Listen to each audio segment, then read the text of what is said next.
नमस्कार। देशकाल में आपका स्वागत है। मैं हूं मुकेश कुमार। दोस्तों, भारत सरकार, मोदी सरकार, प्रधानमंत्री मोदी और विदेश मंत्री जयशंकर, इन सब की ज़बरदस्त फजीहत हो रही है और फजीहत होनी भी चाहिए थी, क्योंकि जिस तरह से उन्होंने अवैध प्रवासियों के मामले को हैंडल किया है वो अपने आप में एक शर्मनाक है। विदेश मंत्रालय के इतिहास में शर्मनाक है और भारत के इतिहास में शर्मनाक है कि उसके नागरिकों को कोई दूसरा देश सैन्य विमानों में भरकर जानवरों की तरह लाए, उनके हाथ पैर में हथकड़ियाँ बेड़ियाँ डाल दे, 40 घंटे के सफ़र में उन्हें मजबूर करे कि वो घिसट घिसट के वॉशरूम में जाएं, उसमें बच्चे भी हों, उसमें औरतें भी हों, और ये सब जानते हुए भी मोदी सरकार को ये पता था कि ये विमान आने वाला है, वहाँ इस तरह से लोगों को लाया जा रहा है, इसके बावजूद कुछ न करना मोदी सरकार की नाकामी भर को जाहिर नहीं करता है, उसके नकारेपन को भी जाहिर करता है और संवेदनहीनता को भी जाहिर करता है। उससे ये भी समझ में आता है कि मोदी सरकार अपने भारतीय नागरिकों के सम्मान की कितनी परवाह करती है, वो भारत देश के सम्मान का कितना ख्याल रखती है। क्या वजह है कि मोदी सरकार ने इस मामले को इतने हल्के में लिया? कोई किसी तरह से अमेरिकी राष्ट्रपति डोनाल्ड ट्रंप से या उनके प्रशासन से या उनके अधिकारियों से किसी स्तर पर बात करके एक सम्मानजनक तरीके से अपने नागरिकों को लाने की कोई कोशिश नहीं की। ये एक बहुत बड़ा सवाल सबके दिमाग में उमड़ घुमड़ रहा है।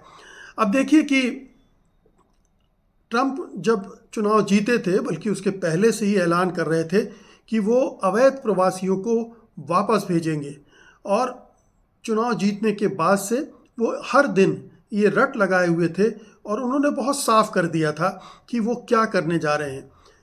इतना वक्त, लगभग 2 महीने, बल्कि कहना चाहिए 3 महीने का वक्त भारत सरकार के पास था और वो बहुत कुछ कर सकती थी अपने अवैध नागरिकों को लाने के लिए, उनकी रक्षा के लिए, उनके सम्मान की रक्षा के लिए। लेकिन वो हाथ पर हाथ धरे बैठी रही और जिस तरह से भी चाहा अमेरिकी प्रशासन ने भारतीय नागरिकों को जानवरों की तरह पैक किया विमान में और भारत भेज दिया। अब देखिए कि अमेरिका में तकरीबन बताते हैं कि 5 लाख अवैध भारतीय हैं जिनके पास डॉक्यूमेंट्स नहीं हैं, अवैध तरीके से वो अमेरिका में प्रवेश कर चुके हैं, किया है, वहाँ रह रहे हैं। उनको वापस भेजने की तैयारी अमेरिकी सरकार कर चुकी है, ट्रंप कर चुकी है, और उसकी ये पहली खेप है जिसमें 104 लोग आए थे। 104 लोगों में से 33 केवल गुजरात के थे, गुजराती थे। ये सवाल उठाया जा रहा है कि ये विमान अमृतसर में ही क्यों उतारा गया। मैं उस पर बाद में आऊँगा, लेकिन पहले मैं आपको ये बताना चाहता हूँ कि ये अवैध प्रवासियों का मामला केवल भारत भर से नहीं जुड़ा है, कई और देशों से जुड़ा है और कई और देशों में भी उनके नागरिकों को वापस भेजा जा रहा है।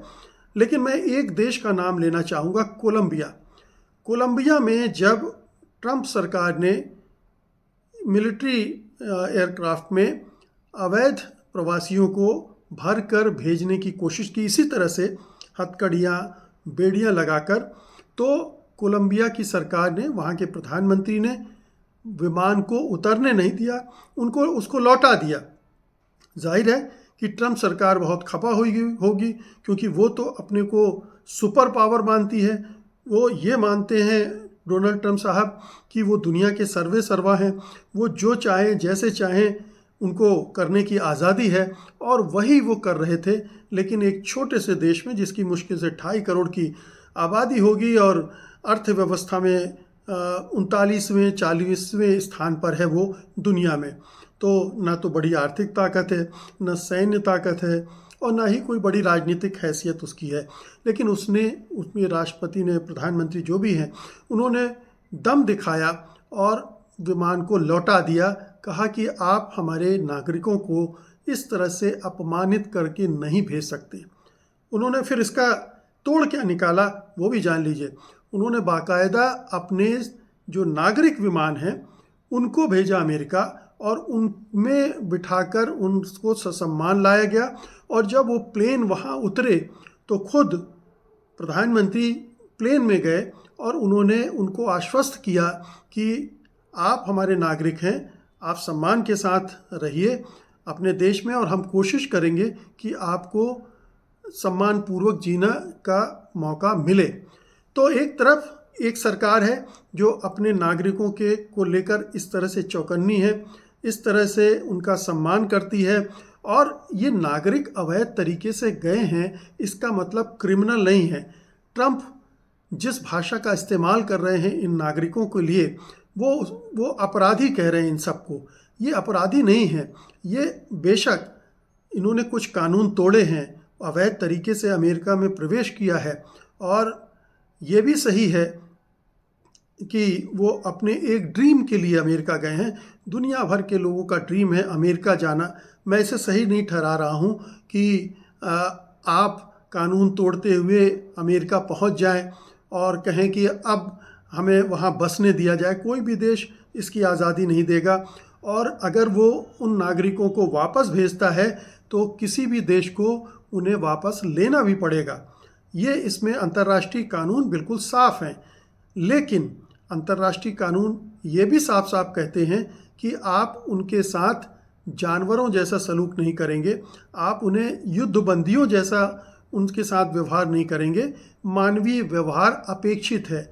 अमेरिका इतनी बड़ी आर्थिक ताकत है, सैन्य शक्ति है, दुनिया भर में उसका दबदबा है, लेकिन ट्रंप जिस तरह से भारतीय नागरिकों को भेजा है और कई और देशों को वो इस तरह से भेज रहे हैं, ये बहुत ही ख़तरनाक और बहुत ही शर्मनाक किस्म की मिसाल है कि वो मानवीय गरिमा को भी सम्मान देने के लिए तैयार नहीं है। वो इस तरह के दृश्य, और ध्यान रखिए ये जो तमाम वीडियो हैं ये अमेरिकी सेना और अमेरिका की जो बॉर्डर सिक्योरिटी फोर्स है उसने बनाए हैं, और वो वीडियो बाकायदा सोशल मीडिया पर अपलोड किए जा रहे हैं, वायरल किए जा रहे हैं। यानी उन नागरिकों को और भी अपमानित करने की कोशिश की जा रही है। ये एक महाशक्ति को शोभा देता है क्या? ठीक है, आपने उन्हें गिरफ्तार किया, आपने उनको वापस भेज रहे हैं, आप अपने विमान से भेज रहे हैं, उनको साधारण तरीके से भेज दीजिए। अपमानित करने की क्या ज़रूरत है? उनके वीडियो बनाकर वायरल करने की क्या ज़रूरत है? तो एक बदनीति ट्रंप प्रशासन में, ट्रंप के दिमाग में भरी हुई है, जो इस तरह की घटना में रिफ्लेक्ट हो रही है। और ये एक अमेरिका की कोई बहुत अच्छी छवि इससे नहीं बन रही होगी। अमेरिका, अगर ट्रंप सोच रहे हैं कि इस तरह की हरकतें करके वो अमेरिका को ताकतवर बना रहे हैं, तो ये गलत धारणा है। उनको वो एक आतंक ज़रूर क्रिएट कर रहे हैं, लेकिन दूसरी तरफ अपने देश के प्रति नफ़रत भी पैदा कर रहे हैं। जितने भी तीसरी दुनिया के मुल्क हैं, जहाँ जहाँ से भी लोग वहाँ जा रहे हैं, वहाँ इस तरह से जब वापस पहुँचेंगे, लोग भेजे जाएंगे, तो जाहिर है कि वहाँ की आवाम ये पसंद नहीं करेगी। उनकी नफ़रत अमेरिका के प्रति और बढ़ेगी। वैसे भी तीसरी दुनिया के देशों में अमेरिका को पसंद नहीं किया जाता है, क्योंकि वो हर जगह दखलंदाजी देता है, हर जगह दादागिरी, दरोगागिरी करने की कोशिश करता है। तो एक तो ये है कि अगर कोलंबिया ने ये किया था तो भारत सरकार ने ऐसा करने की कोशिश क्यों नहीं की? क्या उसको डोनाल्ड ट्रंप के प्रशासन से बातचीत नहीं करनी चाहिए थी कि आप हमारे नागरिकों की सूची दे दीजिए, हम अपने नागरिकों को अपने विमानों से अपने देश में वापस बुला लेंगे, आपको तकलीफ़ करने की ज़रूरत नहीं है, उनको परेशान ना किया जाए। अब ये हमारी जिम्मेदारी है, अगर वो अवैध नागरिक हैं, आपने उनकी शिनाख्त कर ली है, आप हमें सुपुर्द कर दिए, हम वापस ले जाएंगे। ये एक बहुत ही एक बुनियादी चीज़ थी जो भारत सरकार कर सकती थी, जैसे कि कोलंबिया ने तो उस समय किया जब विमान उनके देश में लैंड करने के लिए पहुंच गया, तब इनकार कर दिया उसको उतरने से।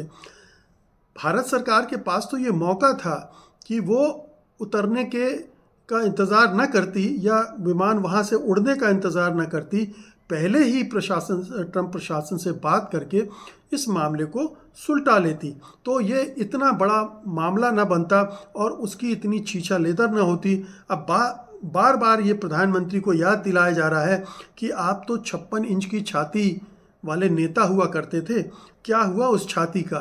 आपके नागरिक इस तरह से अपमानित होकर आ रहे हैं और आपकी ज़ुबान से चू नहीं निकल रहा है, आप खामोश हैं। ये खामोशी के साथ देख रहे हैं। आपके विदेश मंत्री ज़रूर सदन में कुछ जवाब दे रहे हैं और उनके जवाब भी बहुत ही संतुष्ट करने वाले नहीं हैं।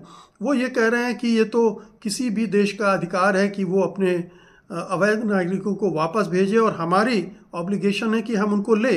लेकिन इस मुद्दे पर तो कोई विवाद है ही नहीं, इस पर कोई सवाल भी नहीं खड़ा कर रहा है। हाँ, हमारे नागरिक अगर अवैध तरीके से गए हैं तो हमारी जिम्मेदारी बनती कि हम उनको वापस लें। सवाल ये हो रहा है कि उनकी डिग्निटी का, उनकी गरिमा का ध्यान रखा जाएगा कि नहीं और उसके प्रति भारत सरकार की कोई जवाबदेही है कि नहीं।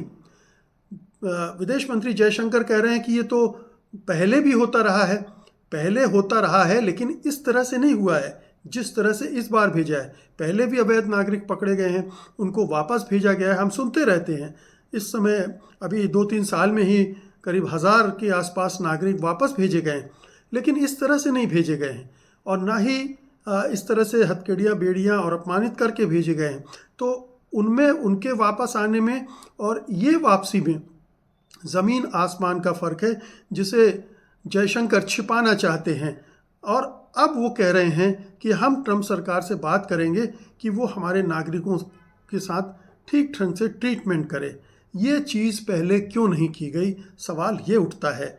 इस मामले में सरकार को प्रोएक्टिव होना चाहिए था, जो वो नहीं थी। तो एक तो बहुत बड़ी चूक इस स्तर पर हुई है, ये बहुत दुखद है। दूसरी बात ये है कि ये सवाल उठ रहा है कि आखिरकार, जो मैंने सवाल पहले भी उठाया था, कि आखिरकार ये विमान अमृतसर में ही क्यों लैंड करवाया गया। ये विमान गांधीनगर, अहमदाबाद में भी लैंड करवाया जा सकता था, क्योंकि सबसे ज़्यादा नागरिक तो गुजरात के थे। 33 नागरिक 104 में गुजरात के ही थे। फिर ऐसा क्यों किया गया? बहुत साफ है कि मोदी जी, अमित शाह नहीं चाहते होंगे कि गुजरात में ये विमान उतरे, गुजरात में हथकड़ियाँ बेड़ियाँ पहने उनके भी प्रदेश के नागरिक वहाँ पर उनकी परेड हो, उनको भी लोग देखें और उनकी थुक्का फजीहत हो। ये उससे बचाने के लिए, और दूसरा पंजाब को बदनाम करने के लिए कि पंजाब में उतरेगा, अमृतसर में उतरेगा विमान, तो ये मैसेज जाएगा कि इसमें ज़रूर पंजाबी ज़्यादा होंगे, सिख ज़्यादा होंगे, वहीं से ज़्यादातर लोग वहाँ जाते हैं। हालांकि ट्रेंड अब ये है कि गुजरात से जाने वालों की संख्या बहुत बढ़ गई है, डोंकी मारकर अवैध तरीके से जाने की तादाद गुजरातियों की बढ़ गई है। हम कहते हैं कि आप गुजरात में भी ना उतारते, पंजाब में भी ना उतारते, आप दिल्ली एयरपोर्ट पर उतारते, उससे किसी को कोई दिक्कत नहीं होती, क्योंकि कई प्रदेशों के नागरिक उसमें हैं, तो दिल्ली से उनको अपने अपने प्रदेशों में जाने का मौका मिल जाता। लेकिन मोदी सरकार इस बात से घबराई होगी कि अगर दिल्ली में ये विमान उतरेगा तो पूरा मीडिया का फोकस उस पर रहेगा और उसकी फजीहत जो अमृतसर में उतरने से हुई है कम होगी, यहाँ उतरने से ज़्यादा होगी। पूरा मीडिया उसको कवर करेगा बड़ी इवेंट की तरह और उनके मुंह पर कालिख पुत जाएगी। हालांकि फिर भी पुती है, लेकिन शायद तब ज़्यादा बदनामी होती, तब ज़्यादा फजीहत और छीछा लेदर होती। शायद इस भय से उसने ये काम किया हो। लेकिन मोदी जी, अमित शाह जी, जयशंकर जी, ये अभी 104 लोग आए हैं। ट्रंप जिस अंदाज में हैं, जिस मूड में हैं, वो अभी रुकने वाले नहीं हैं। अभी तो बहुत सारी किस्तें आएंगी। 5 लाख अवैध नागरिक हैं वहाँ पर। वहाँ से जब इस तरह के विमान बार बार आएंगे और बार बार दृश्य बनेंगे, तो सोचिए इस सरकार की स्थिति क्या होगी। इस सरकार का जो इकबाल पहले से ही घट गया है, क्योंकि चीन के सामने हमारे प्रधानमंत्री पूरी तरह से नतमस्तक हो चुके हैं। उनका नाम लेने से उसका घबराते हैं। 4000 स्क्वायर वर्ग किलोमीटर पर कब्ज़ा कर चुका है चीन। ये बात हमारे सेना के अधिकारी कबूल कर लेते हैं, लेकिन प्रधानमंत्री रक्षा मंत्री, ये सब स्वीकार करने से कतराते हैं। तो वो जो 56 इंच की छाती और एक जो ठसक और अपनी दम्भ दिखाने का एक सिलसिला था, वो तो कब का टूट गया है। लोगों के सामने ये बात सामने आ गई है कि इस सरकार में दिखाने के दांत ज़्यादा हैं, खाने के कम हैं, वो दम नहीं है। ख़ास तौर से अब जब परीक्षा की घड़ी आ गई है कि अमेरिका एक एक करके बहुत सारे हमले भारत पर कर रहा है। ये तो एक हमला है। दूसरा हमला चाबहार जो पोर्ट है ईरान में, जिससे उम्मीद थी भारत को कि वो एक रास्ता खोलेगा उसके लिए व्यापार का, और ईरान में भी उसकी स्थिति मजबूत होगी। अब उस पर कहर बरपाने वाले हैं डोनाल्ड ट्रंप साहब। वो सैंक्शन लगाने, आर्थिक प्रतिबंधों को बढ़ाने वाले हैं, और उसके दायरे में चाबहार एयरपोर्ट भी आएगा। टैरिफ का मसला अभी फिर शुरू होने वाला है। तो वो सारे मोर्चे तो हैं ही, लेकिन प्रधानमंत्री नरेंद्र मोदी और उनकी सरकार इस तमाम चीज़ों को एक सम्मानपूर्वक, एक बड़े देश के प्रधानमंत्री होने के नाते उस तरह से डील करने में सक्षम नहीं दिख रहे हैं। वो डरे डरे हुए से हैं, ट्रंप से घबराए हुए हैं। ट्रंप के सामने पहले तो ट्रंप की से अपनी यारी का बड़ा रोना रोते थे, माफ़ कीजिएगा, बड़ा दावा करते थे। ट्रंप की सरकार बनवा रहे थे 2020 में, यहाँ अपने गुजरात में ले गए थे। ये तमाम तरह की चीज़ें की थी और ट्रंप से अपनी यारी को दुनिया भर में प्रचारित किया था। आज उनकी स्थिति है कि ट्रंप उनकी बात सुनने को तैयार नहीं है। ट्रंप लगातार भारत विरोधी कदम उठाए जा रहे हैं और उनकी सरकार, यानी भारत सरकार, मोदी सरकार कुछ कर नहीं पा रही है। तो ये एक बहुत ही बड़ी विचित्र स्थिति है। अब बताया जा रहा है कि अगले हफ्ते मोदी अमेरिका जा सकते हैं और वहाँ उनकी ट्रंप से मुलाकात भी होगी। तो क्या वो ट्रंप के सामने उस तरह से तन के खड़े होंगे जैसे कभी इंदिरा गांधी राष्ट्रपति निक्सन के सामने खड़ी हुई थी जब बांग्लादेश वार का समय आ रहा था, और उस समय एक स्टैंड लिया था इंदिरा गांधी ने और अमेरिकी दबाव के सामने नहीं झुकी थी। क्या प्रधानमंत्री नरेंद्र मोदी ट्रंप के सामने उस तरह से तनकर खड़े होंगे और भारतीय हितों की रक्षा कर पाएंगे? बहुत संदेह होता है इसमें, क्योंकि ये छोटी छोटी चीज़ें जो हो रही हैं वो आश्वस्त नहीं करती हैं।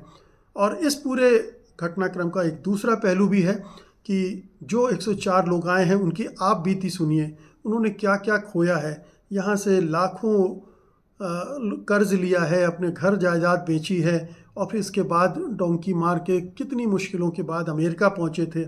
अब वापस लौटे हैं, पूरी तरह से तबाह हो चुके हैं।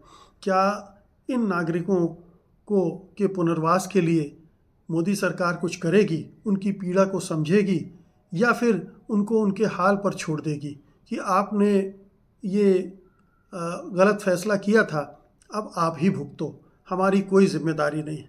तो ये एक जिम्मेदार सरकार का रवैया नहीं होता है। उन्हें इस बारे में सोचना चाहिए, और चाहे वो लोग गुजरात के हों, पंजाब के हों, या हरियाणा के हों, या किसी और प्रांत के, हर इस तरह के पीड़ित व्यक्ति की मदद की जानी चाहिए। जहाँ तक संभव हो उसके पुनर्वास की व्यवस्था की जानी चाहिए। ऐसा ना हो कि वहाँ से लौटने के बाद कोई आपको अपराध करते हुए पकड़ा जाए, कोई आत्महत्या करने पर उतारू हो जाए। ऐसी स्थितियाँ आएंगी तो देश की और भी बदनामी होगी और भारत सरकार, मोदी सरकार की भी बदनामी होगी। तो बहुत ज़रूरी है कि इस बारे में भारत सरकार और गंभीरता से सोचे, और जो चुनौतियां ट्रंप साहब पेश कर रहे हैं उनसे निपटने की एक ठोस रणनीति बनाए। इन बहानेबाजियों से या पिछली सरकारों को दोष देने से बात नहीं बनने वाली। बहुत बहुत शुक्रिया आपका। धन्यवाद। नमस्कार।